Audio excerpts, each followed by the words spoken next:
It is Tuesday afternoon, September 3rd, 2019. I'm meteorologist Tim Pandajis here with an update for you on Hurricane Dorian and our brand new sixth named storm of the season, Tropical Storm FERNAND in the Gulf of Mexico.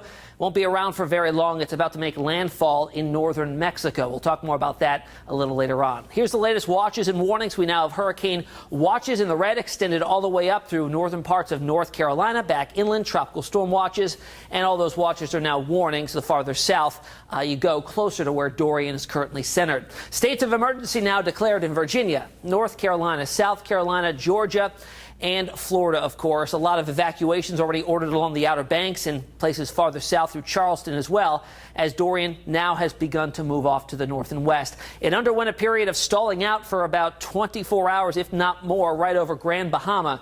Now it's lifting away from there, thankfully, but not before mass devastation. Also, you'll notice in the satellite imagery here that eye that was very well defined, at least on satellite imagery, has disappeared in the last couple of frames of that satellite.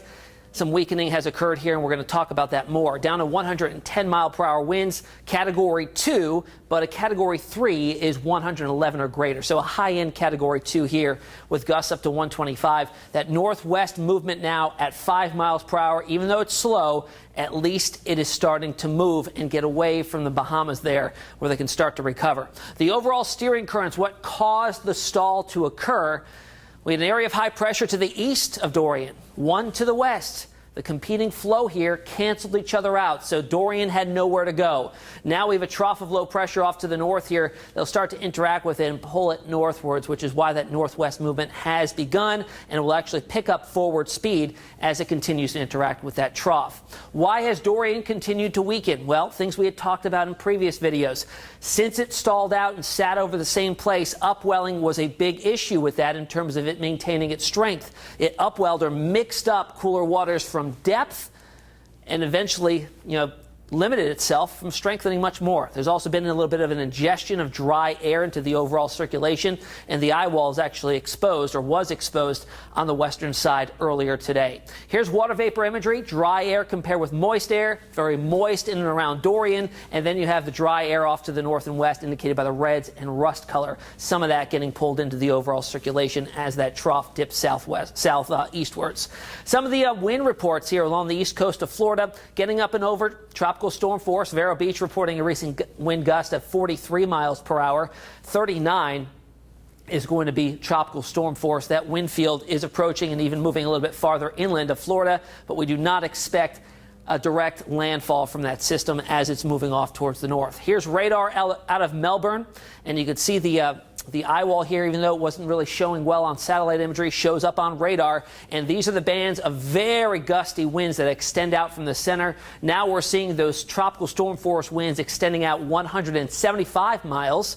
Hurricane force winds 74 miles per hour or greater, upwards of 60 miles out from the center. That is an expansion of the overall wind field and certainly is bringing in those winds up along the east coast of Florida. As we go farther out in time here, as it goes along its forecast track, brings those tropical storm force winds to coastal Georgia, coastal South Carolina, North Carolina, and even interior spots as it gets its closest approach to the coastline as we get into late Thursday, early Friday, somewhere near Wilmington, Cape Fear, in the southern part of the Outer Banks. Storm surge is going to be an issue, too, because the onshore wind flow piling up the water along low-lying coastal areas will lead to some tidal and storm surge flooding here. You can see some of these numbers, the shades indicating less or greater than 3 feet, some spots a little bit higher than that. Keep in mind, a lot of these areas are marshland, too, and flood normally on tidal cycles. As you get out towards Myrtle Beach, we could be seeing some storm surge values anywhere from 3 to 5 feet in areas like Wilmington over to Oak Island, Rocky Point, some minimal storm surge values there. Southern part of the Outer Banks, 3 to 4 foot storm surge, and farther to the north here, Dare County, the Outer Banks of North Carolina, going to have to deal with flooding with onshore winds. And then as those winds turn around as Dorian exits, we'll see sound side flooding as a result as well. Closer look at northeastern North Carolina, some spots maybe 1 to 2 foot storm surge values, but again will depend on the overall track here. 110-mile-per-hour winds, the official track from the Hurricane Center as of 2 o'clock, shows it kind of tracking along the geography of the southeast coastline. Closest approach looks to be through the Outer Banks at a Category 2 storm at that point by early Friday morning. Notice it does cover a lot of ground here. Its forward speed does pick up which is some good news. But that cone does encompass a large chunk in all of eastern North Carolina and southeastern Virginia. That's for the center of Dorian to track anywhere within this cone. The storm itself is quite large, so impacts felt well outside of that. Now, everything's going to depend, obviously, on the exact track. And we've had good model consensus here over the last couple of days. But notice there is a good 50-mile swath here. It can move off to the north and west or off to the south and east, and that'll limit or increase the impacts, especially in terms of the rainfall. The heaviest rain bands here indicated by the GFS showing some totals anywhere from 7 to 10 inches, especially as you get down towards Charleston. The European keeps those heavier rain bands a little bit closer to the coastline and farther to the east. Locally, we're looking at numbers here from the European model anywhere from 5 to 8 inches.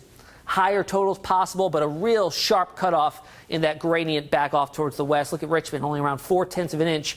Meanwhile, Virginia Beach picking up 7 3/4 of an inch worth of rain, possibly, if in fact that plays out that way. GFS pretty much right on board with that locally, seeing very similar numbers there, anywhere from 5 to 8 inches with a sharp cutoff off to the north and west. Let's look at winds now, because of course the closer you get to the center of Dorian, the stronger the winds will be.